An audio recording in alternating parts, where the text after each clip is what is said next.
రాజకీయ పార్టీలు ఎన్నికల్లో సామధాన భేద దండోపాయాలు ఉపయోగించి జనాల్ని మాయ చేస్తాయి. ఏం చేసైనా సరే గెలవటమే వారి మెయిన్ టార్గెట్. ఇందుకోసం సినిమా పార్టీల్ని వాడుకుంటూ ఉంటారు. అవసరమైతే సినిమా వాళ్లతో ప్రచారం చేయిస్తూ ఉంటారు.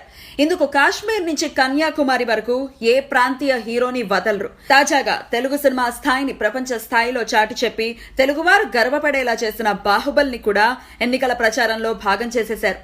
ప్రస్తుతం ఉత్తరాఖండ్ లో జరుగుతున్న ఎన్నికలు బీజేపీ, కాంగ్రెస్ పార్టీలకు ప్రతిష్టాత్మకంగా మారాయి.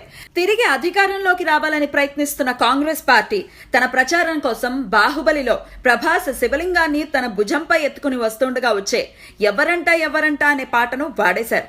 ఇందులో బాహుబలిగా ఉత్తరాఖండ్ ముఖ్యమంత్రి హరీష్ రావత్ ఆ రాష్ట్ర మ్యాప్ ను ఎత్తుకుంటూ కనిపిస్తారు.